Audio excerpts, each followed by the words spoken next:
အာတာမန်တွေဆိုတာဘာလဲ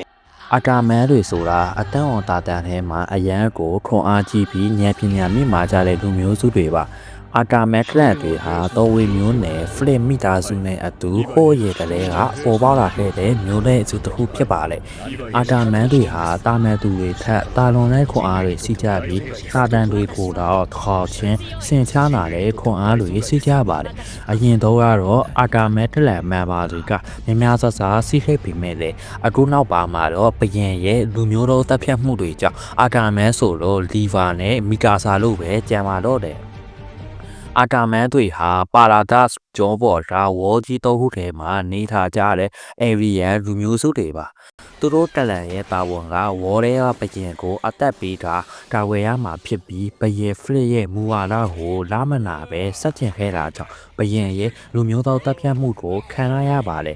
အဲ့ဒါကြောင့်ပဲအာတာမဲကလန်မန်ပါလူကရော့နေတာပြီးနောက်ဆုံးမှာတော့လီဗာနဲ့မီတာဆာလို့ပဲကြံတော့တာပါအာတာမန်တွေဆိုတာဝေါ်မရှိထက်ကလေးကအေရီလီယန်အပါယာကြီးထဲမှာနေထားကြခဲ့တဲ့သူတွေပါသူတို့ဟာအေရီလီယန်ရဲ့ကိုရွေရာဖြစ်တဲ့ဖော်တာယာမီဖလစ်ရဲ့တာတန်တွေဖတ်တီးရတာနေမတော်တဆဖတ်တီးတာမိခဲ့တဲ့လူမျိုးစုတွေဖြစ်ပါတယ်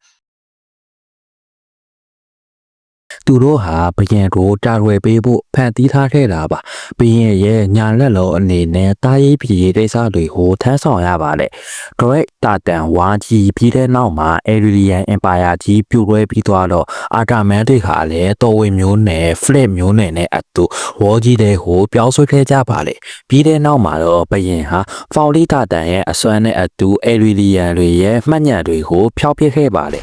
ဒါပေမဲ့လည်းသူကြားမျိုးနွယ်တွေဖြစ်ကြတဲ့အာတာမန်တလန်တွေအာဆီယံတွင်းနှောတဲ့သူတွေနဲ့နေရန်ကိုတိုးထွေကြတဲ့ဥဆူမာပီတိုမျိုးနွယ်တွေကိုအကျိုးတရားမှုမရှိခဲ့ကြပါဘူး။အဲ့ဒီတော့အာတာမန်တလန်နဲ့အာဆီယံတွင်းနှောတဲ့သူတို့ဟာဘယင်ရဲ့လောက်ရက်ကိုတိပြီးဘယင်ကိုစက်ချစ်ထဲကြပါလေ။အဲ့ဒီလိုစက်ချစ်ထဲတာတွေကြောင့်ပဲဘယင်ကအာတာမန်နဲ့အာဆီယံတွေကိုအမြင်လာဖြုတ်ခဲ့ပါလေ။ကျန်တဲ့မျိုးနွယ်တွေဖြစ်တဲ့ဥဆူမာပီတိုတရန်ကတော့အာတာမန်နဲ့အာဆီဒီယာတွေကိုဖျက်မှာကြောင့်ဘယင်ရဲ့မူဝါဒကိုလက်ထံကဝေါ်ရဲ့အပြင်ကမှတ်ညတ်တွေကိုမပြောဘဲနေခဲ့ပါတယ်အဲ့လိုနဲ့ပဲအာတာမန်အစီလီယာနဲ့အဆူပါပီတိုမျိုးနယ်ဆက်တွေက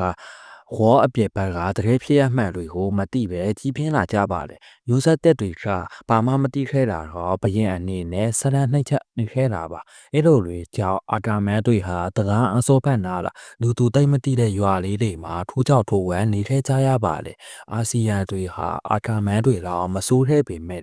သူတို့ကလည်းတာဝေါ်ဒေသတွေမှာလူသူမတိအောင်နေထဲကြရတာပါဘယေတေဆုံးပြီးတဲ့နောက်မှာအသက်တက်လာတဲ့ဘယေယူရီဖလက်ဟာအရင်ဘရင်ရဲ့လောက်ရက်တွေကိုတိပြီးသူလှုပ်ခဲ့တာလေအတွက်အမားတွေအတွက်နော်ရရတာပြန်လဲတောင်းပန်ခဲ့ပါလေခန်နီအာတာမန်နဲ့လည်းသွေးဆော်ခဲ့ပြီးအာတာမန်တွေကိုလည်းတရဝဲလွတ်မြောက်ခွဲပေးထားခဲ့ပါလေအဲ့ဒါကြောင့်ပဲဘယေယူလီဒတ်ထက်မှာအာဆီယံနဲ့အာတာမန်တွေဟာဖိနှိပ်ထက်ဘွားကနေလွတ်မြောက်ခဲ့ပြီးတူတက်သွေးထဲကြပါတယ်အာထာမန်တွေရဲ့စွမ်းအားတွေဟာသူတို့ရဲ့မတိစိတ်အုံနှောက်ကအာယောကျောသားနေတတ်စစ်ခန္ဓာကိုယ်တစ်ခုလုံးကိုပြန့်နှံ့ပြီးရန်သူတက်အစပုံများစွာတာတဲ့ရုပ်ပါဆိုင်ရာခွန်အားကိုပေးပါလေဒါပေမဲ့လည်းအာထာမန်တွေရဲ့စွမ်းအားကနိုးထားလာခဲ့ဘူးတော့လိုပါလေအာထာမန်တွေဟာ16မီတာ18မီတာလောက်မြင့်တဲ့တာတန်တွေတော့နီးပါတန်ပါပေမဲ့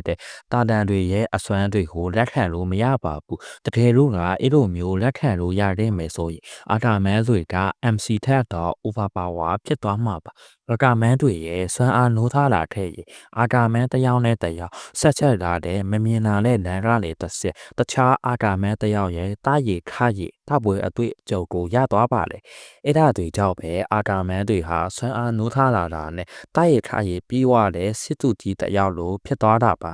ပြောရမယ်ဆိုရင်မီကာစာအစွမ်းနိုးထားလာတဲ့အချိန်ကအသက်9နှစ်တာရှိပါသေးတယ်။အဲ့ဒီ9နှစ်အရွယ်ကလေးတစ်ယောက်ဟာဓာယိုးကိုကြင်ဝသွားအောင်စုပ်ကနာတဲ့အသည့်ကိုအားကတန်မာနာခဲ့တာပါ။အာထာမန်တွေရဲ့နှင်းညံဖြန်းညံမှုကိုလည်းဇက်နံထဲမှာတွေ့စင်းလာရအောင်အဒီမြင်ရပြီးပါပြီ။လီဖာဆိုရင်လည်းပစ်တာတန်လိုတော့ဒီကိုတော့မက်ဆီတစ်မိတ်အဖြစ်လက်ဘင်းကိုဖျက်ထားတာတူကတကယ်ကိုတွေ့စင်းဆက်ရစွမ်းရည်တွေပါ။ဒါကတော့အာထာမန်တွေရဲ့နိုးထားလာတဲ့အစွမ်းတွေပါ။ဒါနဲ့ဗီဒီယိုလေးကိုကြားနဲ့တက်ရ like subscribe လေးလုပ်သွားပေးလို့ရပါတယ်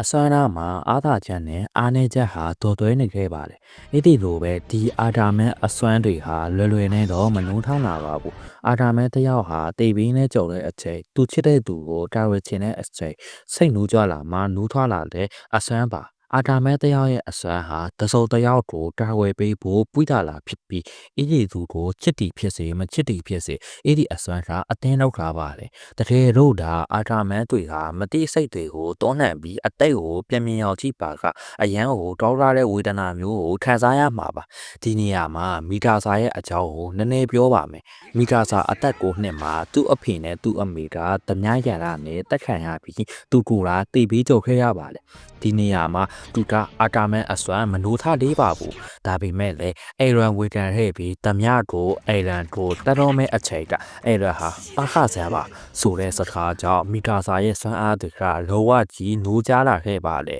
အာတာမန်တွေရဲ့စွမ်းအားတွေကလည်းနိုးထားလာခဲ့ပါလေ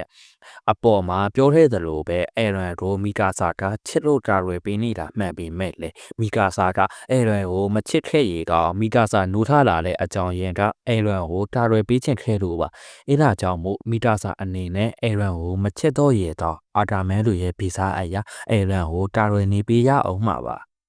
ဆိုတော့ဒီနေ့ကတော့အာတာမန်တွေအကြောင်းအသေးစိတ်ပြောပြသွားတာပါဆိုတော့ဒီတော့ပါပဲကျွန်တော်ကတော့အိမ်ရန်ပါ